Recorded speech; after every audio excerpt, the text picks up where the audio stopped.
함께 말씀 봅니다. 신약성경 고린도전서 1장 10절에서 17절까지의 말씀입니다.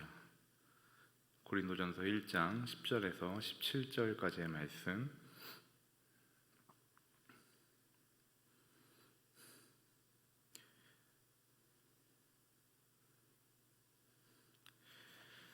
저와 한 절씩 교독합니다.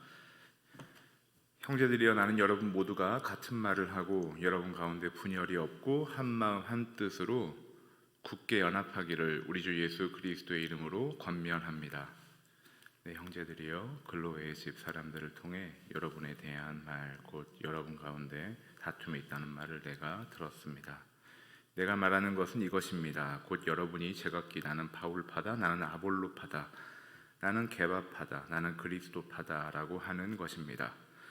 그리스도께서는 아니었습니까? 바울이 여러분을 위해 십자가에 못 박혔습니까? 또 여러분이 바울의 이름으로 세례를 받았습니까? 내가 하나님께 감사하는 것은 여러분 가운데 그리스도와 가이오 외에는 내가 아무에게도 세례를 주지 않았다는 것입니다. 이는 여러분 가운데 아무도 내 이름으로 세례를 받았다고 말하지 못하게 하려는 것입니다. 내가 또한 스데바나의 집안 사람들에게도 세례를 주었으나 그 외에 어느 누구에게도 세례를 준 기억이 없습니다. 그리스도께서는 세례를 주라고 나를 보내신 것이 아니라 복음을 전하라고 보내셨습니다. 또한 복음을 전할 때 말의 지혜로 하지 않도록 하셨는데 이는 그리스도의 십자가가 헛되지 않도록 하려는 것입니다.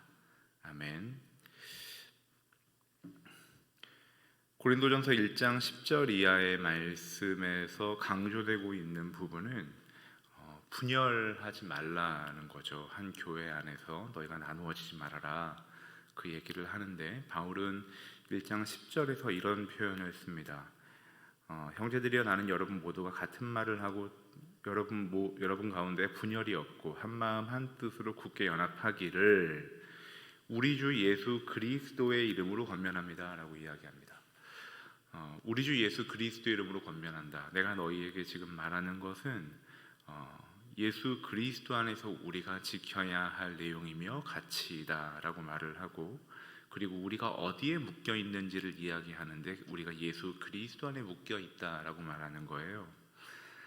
신약 성경에서 형제들이여 할 때 이 형제라는 표현은 오늘 현재를 살아가는 사람들처럼 한 가정에서 같은 핏줄을 나눈 사람들을 표현하는 단어가 아니라 그리스도 공동체, 함께 그리스도 안에 신앙을 고백하는 성도 공동체에서 서로 쓰던 표현이 형제였거든요. 그러니까 우리가 하나님의 자녀 되었고 그리스도 예수 안에 하나 된 사람들이다.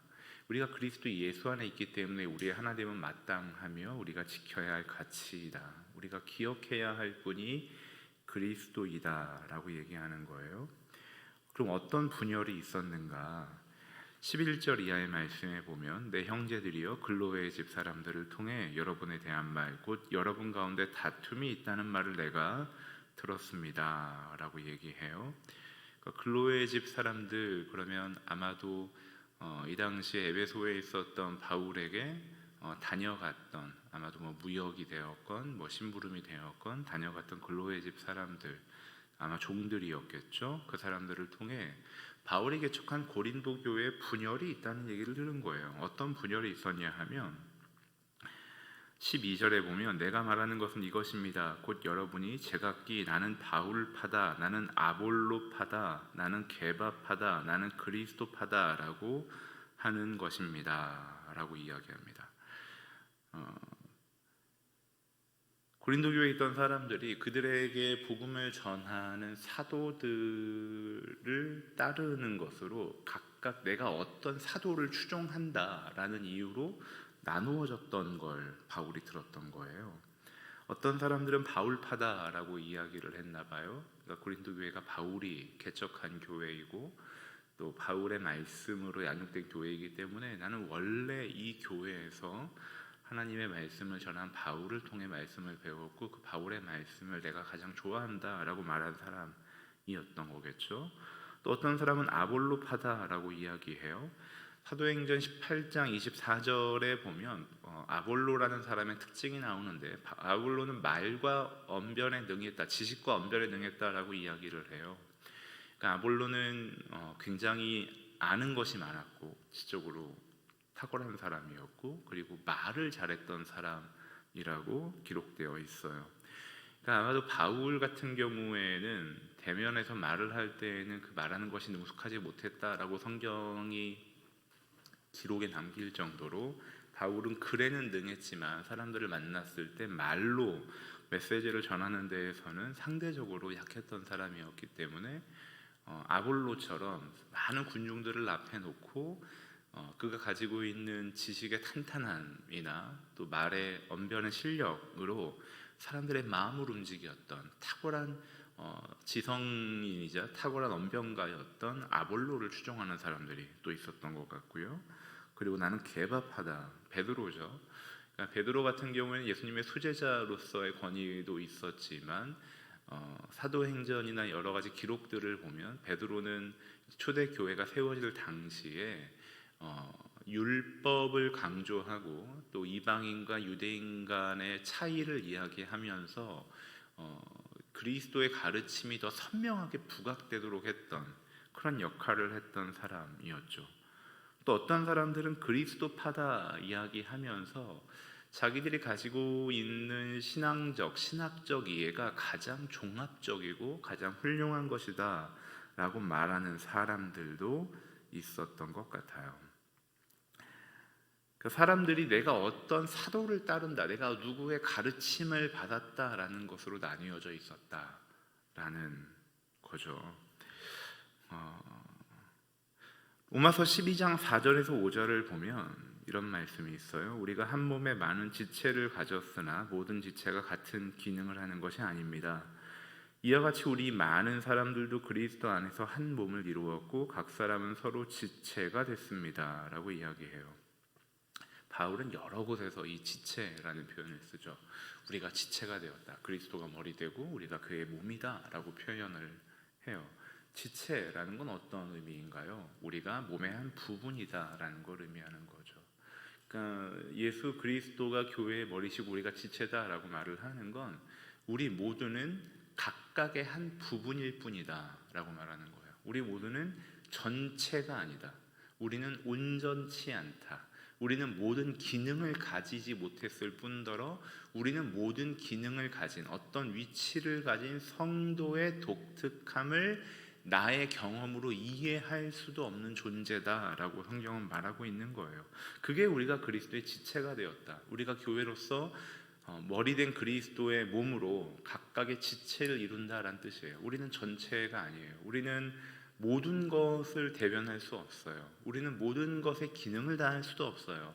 우리는 나와 다른 지체의 삶의 자리에 가보지 못했어요. 우리는 그 사람을 나의 지식과 나의 경험으로 이해할 수 없는 존재들이에요. 마찬가지로 교회에서 복음을 전하도록 세움받은, 보냄받은 사도들, 그 당시에 바울, 또 스승이었던 아볼로, 그리고 또 제자였던 베드로, 이 모든 사람들은 지체일 뿐이에요. 그 누구도 온전한 지식을 가지고 있는 게 아니죠. 그 누구도 완전한 기능을 다 하고 있는 게 아니죠. 그 누구도 그리스도의 온전함을 그 한 기질과 인격과 실력 안에 다 담아서 전달할 방법이 없죠. 근데 사람들은 왜 나누어지나요?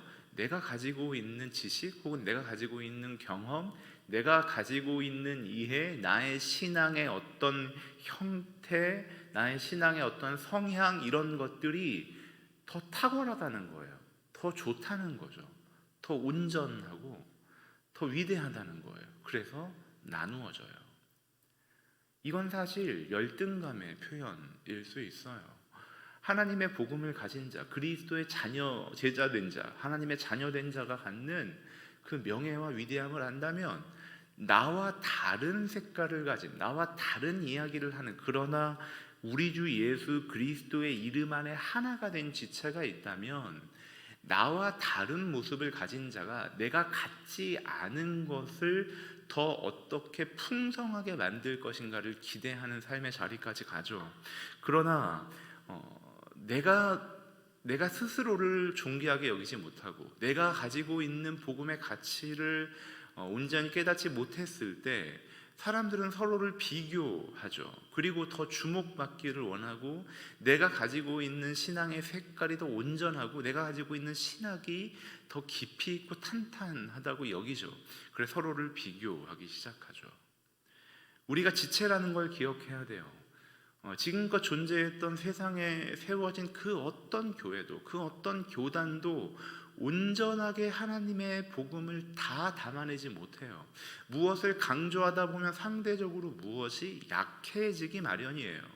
그런데 나는 바울에게 속했다, 나는 아볼로에게 속했다, 나는 게바, 베드로에게 속했다, 너희는 그렇게 사람에게 속하지 나는 그리스도에게 속했다 라고 이야기하면서 누군가를 배척하기 시작한다면 우리가 머리된 예수 그리스도의 몸으로서 각각의 지체로서 서로 연합하여 우리가 전부일 수 없고 우리가 서로를 채워주는, 서로 연합해야만 하나가 될 수 있는 존재다라는 것을 전혀 이해하지 못하는 거예요. 그리고 또 하나 놀라운 게 있어요. 13절에 보면 바울은 이렇게 얘기하죠. 그리스도께서 나뉘었습니까? 바울이 여러분을 위해 십자가에 못 박혔습니까? 또 여러분이 바울의 이름으로 세례를 받았습니까? 라고 이야기하거든요.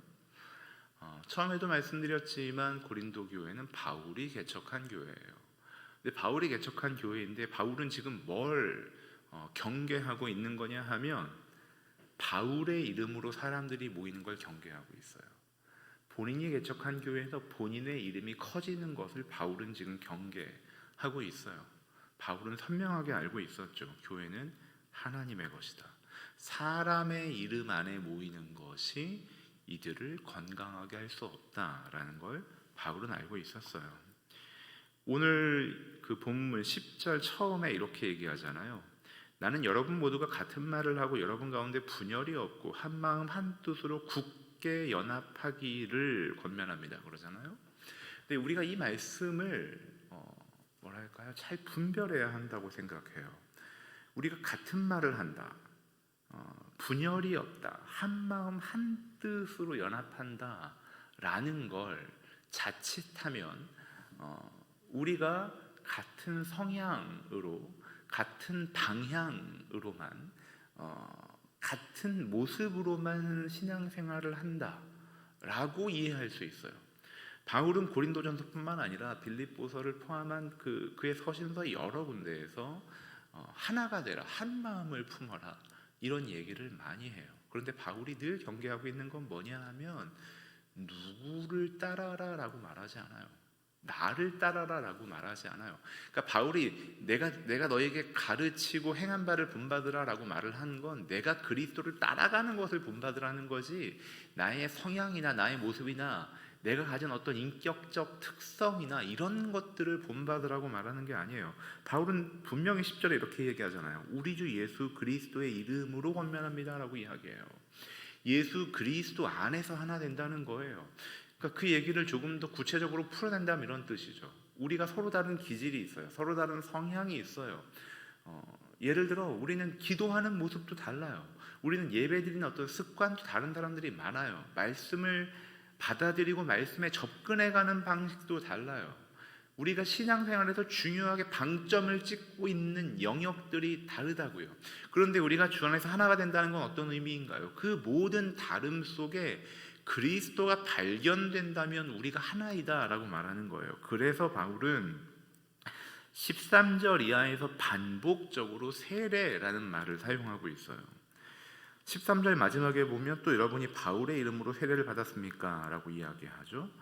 14절에 보면 그리스도와 가이오 외에는 내가 아무에게도 세례를 주지 않았다는 것입니다 라고 얘기해요. 15절 이는 여러분 가운데 아무도 내 이름으로 세례를 받았다고 말하지 못하게 하려는 것입니다. 16절 내가 또한 스데바나의 집안 사람들에게도 세례를 주었으나 그 외에 어느 누구에게도 세례를 준 기억이 없습니다.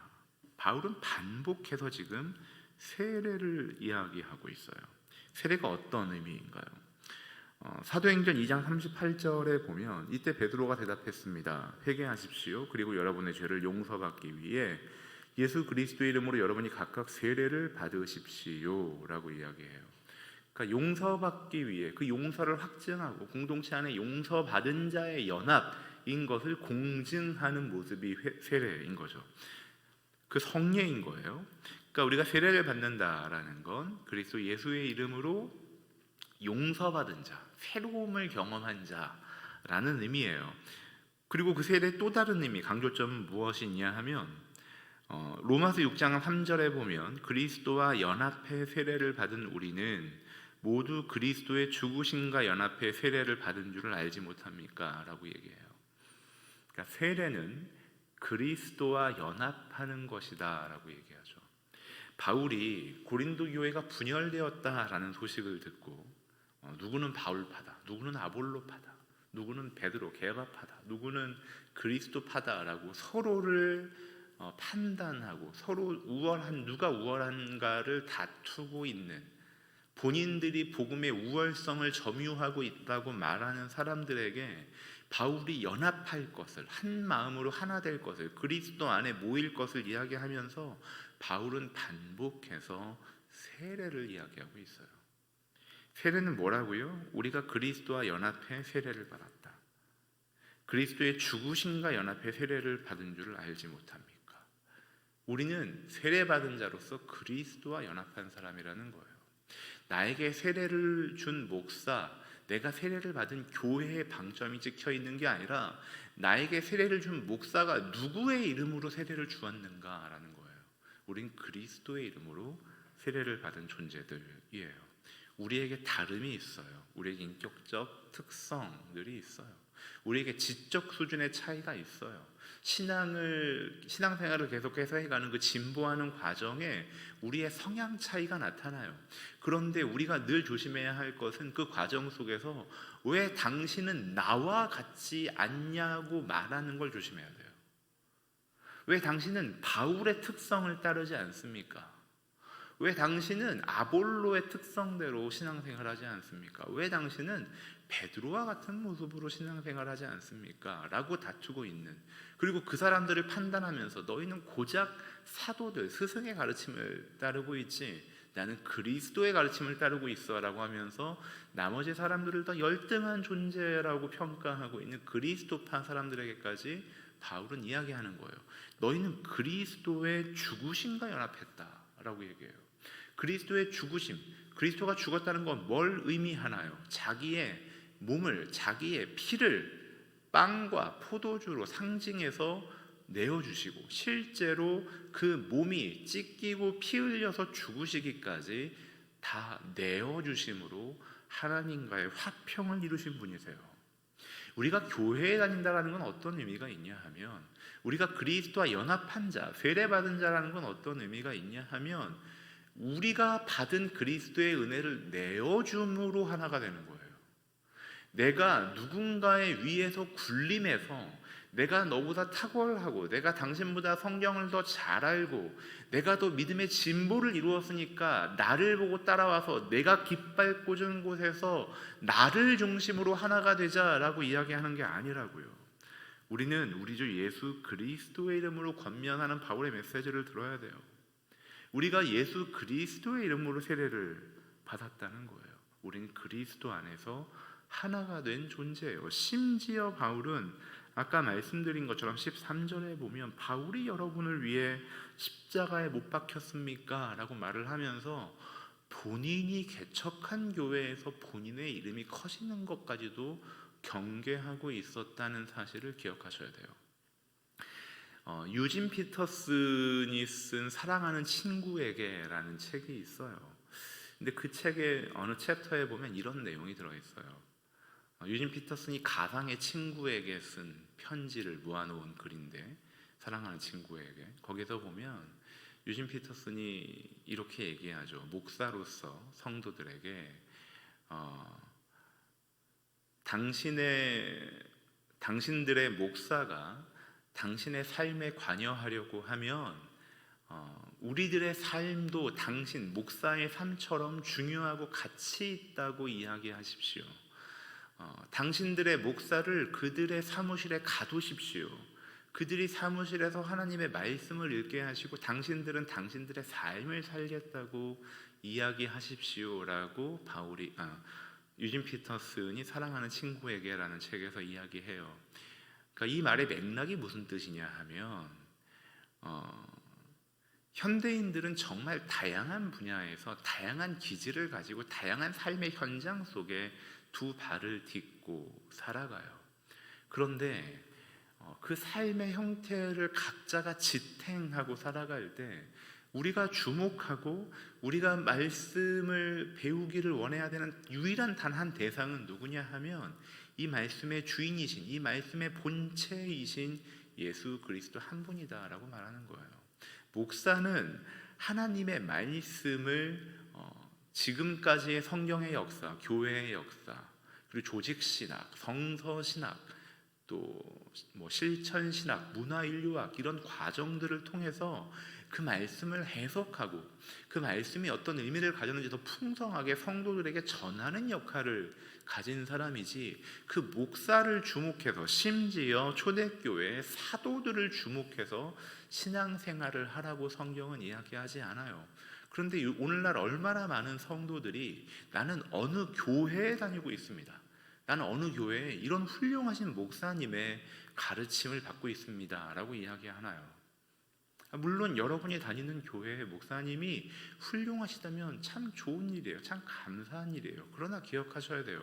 그건 그 목사님의 영성이에요. 그건 그 목사님의 신앙생활이에요. 우리는 그 목사님을 통해, 그 한 목사를 통해 전달되는 하나님의 말씀의 본질 속에 들어가서 예수 그리스도를 찾아가는 사람이지, 나는 저 목사와 같은 신앙생활을 해야 하겠다라는 결정을 하는 사람들이 아니에요.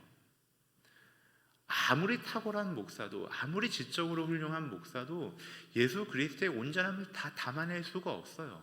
게다가 더더욱 그들이 전하고 있는 그 메시지의 본질을 그 한 존재 안에 온전히 담아낼 방법도 없어요. 사도는, 그리고 감히 비교할 수 없지만 오늘날의 목사들은 군중 속의 한 사람으로, 원 오브 댐으로 모든 성도 가운데 동일한 한 사람으로 하나님 앞에 씨름하는 이들이에요. 그러니까 목사에게 어떤 연약함이 보인다, 목사에게 어떤 그 이중적인 모습이 보인다, 그때 뭐 하셔야 될까요? 긍휼히 여기시고 기도해 주셔야 돼요. 저 같은 목사들이 하나님의 말씀을 들고 강단에 서서 말씀을 전할 때의 모습과 이 강단을 내려가서 현실 속에 서로 부대끼며 살아갈 때의 모습 속에 다른 모습이 보인다면, 물론 목사 스스로는 그런 모습을 경계하고 하나님 앞에 말씀을 전한 자다운 온전한 삶을 사는 치열한 씨름을 해야 하지만, 성도들은 무엇을 해야 하냐 하면 내가 바울파다, 내가 아볼로파다, 내가 게바파다 이야기하면서 어떤 목사를 지나치게 추종해서 그 목사에게만 은혜를 받으려고 하고 그 목사에게 보인 어떠한 모습 때문에 낙심하는 자리를 떠나셔야 돼요. 우린 그리스도의 이름으로 세례를 받았어요. 우린 그리스도와 연합한 자예요. 고린도 교회는 바울과 연합한 공동체가 아니다라고 지금 누가 편지를 쓰고 있는 거예요? 바울이 편지를 쓰고 있는 거예요. 모든 교인들은 그리스도와 연합되어 있어요. 그래서 우리에게 소망이 있어요. 우리를 한 번도 실망시키지 않으시는 분, 그 모든 지혜와 지식의 근본이신 분이 우리와 연합하셨어요. 우리가 그의 죽으심과 연합의 세례를 받았어요. 그분이 모든 것을 내어주셔서 가난한 우리를 부유하게 하셨어요. 죄와 선을, 영원과 순간을 구분할 안목조차 없었던 저와 여러분 모두에게 하나님께서 진리를 주셨어요. 그분과 연합하도록 우리를 묶어내셨어요. 교회 안에서 또 공동체 생활을 하다가 우리가 분열되고 있다면, 우리가 나누어지고 서로를 판단하고 평가하고 있다면 기억하셔야 돼요. 나는 지체일 뿐이에요. 나는 부분일 뿐이에요. 나는 전체를 알 방법이 없어요. 어떻게 눈이, 코가 냄새 맡는 기능을 상상이나 할 수 있겠어요? 이해할 수 없어요. 그냥 인정하는 거예요. 나와 다른 지체로서의 기능을 가졌다라고 인정하는 거예요.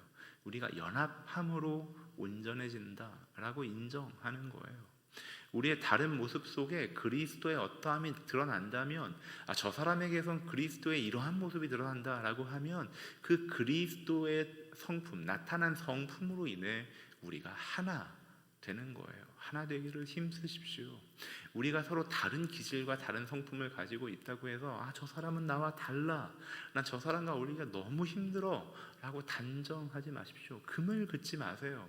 그리스도께서 계속해서 그 금을 지우고 계시는 거예요. 그 선을 지우고 계세요.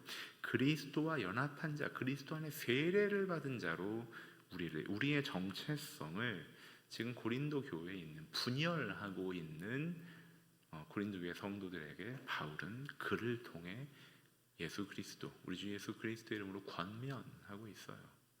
오늘 우리에게 동일하게 주어지는 권면이에요. 교회 안에, 공동체 안에, 우리가 속한 모임 안에서 우리가 분열하고 있다면 성경은 오늘 우리에게 권면하는 거예요. 우리 주 예수 그리스도의 이름으로 권면합니다. 여러분이 갖고 있는 그 복음의 색깔은, 여러분이 갖고 있는 신앙의 특징은 누구에게서 왔습니까? 여러분에게 세례를 준, 여러분에게 말씀을 전한 그 목사가, 그 교회가 여러분을 위해 죽었습니까? 그 목사의 이름으로, 그 교회의 이름으로 여러분이 세례를 받았습니까? 아닙니다. 우리는 우리 주 예수 그리스도의 이름으로 세례를 받은 존재들입니다. 우리에게 다름이 있다는 것을 성급하게 틀림으로 판단하지 마시고, 우리가 그리스도 안에서 그리스도와 연합하여 서로 다양한 그 성품을 가진 존재들이지만 하나 될 수 있다는 것을 기억하시는 이 아침이었으면 합니다. 17절 말씀에 보면 그리스도께서는 세례를 주라고 나를 보내신 것이 아니라 복음을 전하라고 보내셨습니다. 또한 복음을 전할 때 말의 지혜로 하지 않도록 하셨는데 이는 그리스도의 십자가가 헛되지 않도록 하려는 것입니다 라고 이야기해요. 말의 지혜, 여기서 지혜가 이제 소피아라는 단어인데, 이 당시에 이 말의 지혜라는 단어가 왜 이렇게 중요한 표현이었냐 하면 초대교회 당시에 그 복음이 전해졌던 문화가 헬라 문화권이잖아요. 그러니까 그리스 헬라 문화권의 특징이 뭐냐 하면 사람들 앞에서 이 퍼블릭 스피치, 대중 연설을 하는 사람들의 특징이 굉장히 현란한 수사학을 썼었고 굉장히 탁월한 언변가들이 말로 전하는 역할들을 했어요. 그런 사람들에게 사람들이 많이 따랐던 거였죠. 사도도 아니었던 아볼로가 뒤에 이제 고린도전서 3장을 넘어가면 그 고린도 교회에서 중요한 역할을 했던 걸 볼 수 있는데, 그가 쓰임받았던 이유도 사도행전에 기록된 것처럼 그가 지식과 말에 탁월한 능통한 자였기 때문일 것으로 우리가 추측할 수 있어요. 당시에 말의 지혜라는 건 사람들이 인정하는 퍼블릭 스피치, 대중 연설을 하는 사람의 중요한 자질이었어요. 그런데 바울은 지금 뭐라고 해요? 또한 복음을 전할 때 말의 지혜로 하지 않도록 하셨는데 라고 해요. 말의 지혜로 하지 않도록 하셨는데, 그러니까 하나님께서 나에게 복음을 전하라고 할 때 당신들이 원하는 방식으로, 당신들이 주목하는 방식으로 전하라고 하지 않으셨다. 무엇 때문에요? 이는 그리스도의 십자가가 헛되지 않도록 하려는 것입니다. 저는 오늘날의 교회가 회복해야 할 가장 중요한 내용이라고 봐요. 교회에게 이런 배짱이 있어야 돼요. 교회는 하나님의 복음을, 예수 그리스도의 십자가의 그 능력을, 구원을 가진 공동체예요. 그런 모임이에요. 그러면 교회가 회복해야 할 건 무엇일까요? 말의 지혜가 아니에요. 사람들이 주목하는 어떤 방식이 아니에요. 내가 가진 것을, 이 본질을 어떻게 전할까인 거예요. 저는 요리를 잘 하지 못해요. 먹는 거는 맛있게 잘 먹는데 요리를 하진 못해요. 그러나 요리를 잘 하시는 분들의 이야기를 들어보면 공통적으로 하시는 말씀이 있어요. 좋은 요리는 그 본래 재료의 맛을 잘 살리는 거다라고 이야기하죠. 지나치게 매운맛이 강하거나 지나치게 짠맛이 강하거나 지나치게 신맛이 강하면 그 내용물이 뭔지를 몰라요. 마구찜을 먹으러 갔는데 생선의 맛은 느껴지지 않고 그냥 오로지 매운맛, 오로지 매운맛 하나로 승부를 본다면 그 재료가 뭔지 어떻게 알겠어요? 교회에서 우리는 무엇을 전하는 거냐면 그리스도의 십자가가 헛되지 않도록 하는 거예요. 우리가 가진 메시지는 그리스도의 십자가가 우리에게 어떤 구원의 능력인지, 예수 그리스도의 겸손이 무엇인지, 그분의 순종이 무엇인지, 세상의 그 어느 사람도, 세상의 그 어느 집단도 가지고 있지 않은 유일한 능력, 완전한 능력을 가진 집단이 교회이고 우리예요. 그럼 우리가 전할 때 우리가 선택해야 할 건 뭘까요? 이 재료가 가려지지 않는 것이 무엇인가를 고민하는 거예요. 사람들이 원하는 방식으로 그 방식이 주목되는 것에 주목하지 않는 거예요. 어떤 메시지를 전할 때 지나치게 그 메시지를 설명하기 위한 부연 설명을 하지 않는 거예요. 그 복음이 무엇인가, 하나님의 말씀이 무엇인가에 집중하는 거죠. 지혜와 달변에 대한 고린도 사람들의 지나친 관심, 지나친 우대에 대해서 바울은 경계하고 있어요. 오늘 우리가 복음을 가진 자로, 우리가 그리스도와 연합한 자로, 그리스도 이름으로 세례를 받은 자로 우리가 기억해야 돼요. 내가 덜어내야 할 것이 무엇인가? 내 신앙 형태에 있어서 내가 하나님 앞에 신앙생활을 하고 내가 복음을 전하는 가운데 내가 덜어내야 할 것이 무엇인가? 바울은 나중에 무엇까지 덜어내냐 하면 자기가 가지고 있었던 그 모든 좋은 조건들을 배설물처럼 여기죠. 그 조건 때문에 사람들이 바울 자신을 주목하기를 원치 않았던 거예요. 그런데 오늘 교회들을 보면 적지 않은 교회에서 바울은 배설물처럼 버린 것들인데 그러한 조건들로 성도들을 소개하고 그러한 조건들로 교회가 어떤 공동체인지를 소개하려는 것들을 봐요. 교회가 어떤 교회냐라고 하면 대뜸 물어보는 질문이 이거예요. 그 교회에 몇 명 모이냐? 한국 교회는 순교의 시대를 지났어요. 그리고 부흥의 시대도 경험했어요. 그리고 한국 교회는 90년대 이후로 지난 한 30년 동안 부흥 시대 이후에 오늘 우리의 현실, 제자로 이 땅의 증인으로 살아가는 게 어떤 모습인가에 대한 숙제를 받아든 교회의 모습으로 살고 있어요. 지난 2년여의 코로나 시간을 지나면서 교회가 과연 어떻게 이 세상에 접근해야 할 것인가를 고민해야만 하는 현실 속에 들어왔어요. 그런데 우리는 다시 말의 지혜로 돌아가려는 선택들을 하고 있는 것 같아요. 우리는 본질을 드러내는 사람들이에요. 나의 무엇 때문에 복음이 가려지지 않도록 하는 선택을 해야 돼요. 바울이 자신의 모든 조건을 배설물처럼 여기고 오직 그리스도만 드러내기를 원했던 것처럼 오늘 우리 자신이 그리고 현재를 살아가는 이 땅의 교회들이 복음을 전할 때 우리가 가지고 있는 무엇 때문에 그것이 부각되고 오히려 그리스도의 십자가가 헛되게 만드는 이 무서운 모습을 혹여라도 우리가 선택하지 않는지 주의해야 하는 거예요. 내가 가진 무엇이 너보다 낫다라고 비교하는 그 분열 속에서 바울은 우리가 그리스도 이름으로 세례를 받은 그리스도의 이름 안에 하나 된 존재이고 모든 교회는 어떤 사도냐 어떤 목사냐가 아니라 그 존재를 넘어서 그 존재를 비껴서 그리스도의 복음에 온전히 집중해야 하며 우리가 그 복음을 전할 때 말의 지혜, 사람들이 주목하는 방식, 사람들이 가치 있다고 하는 방식, 오늘날 현재를 살아가는 사람들이 중요하다고 여기는 그것들을 교회의 전면에 세워서 우리 교회는 사람이 많습니다, 우리 교회는 돈이 많습니다, 우리 교회는 유력한 사람들이 많습니다 라고 말하는 게 아니라 주님의 복음으로 우리가 어떻게 하나 되어 걸어가고 있습니다를 말하는 그 말의 지혜, 그 소피아를 다 제해버리는 선택, 그 무모해 보이는, 그 미련해 보이는 선택을 하겠다라고,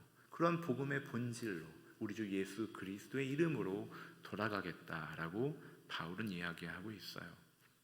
오늘을 살아가는 저와 여러분의 삶이 우리가 그리스도 예수의 이름으로 세례를 받아 그분과 연합하였으며 그리고 우리가 말의 지혜를 벗어나 내가 그저 담백하게 지금의 나로서 내 안에 담겨진 예수 그리스도의 복음이 전해지기 위해 내가 감추어야 할 모습, 그것이 내 인격의 연약함일 수 있어요. 또 반대로 내가 사람들에게 자랑할 만한 무엇일 수 있어요.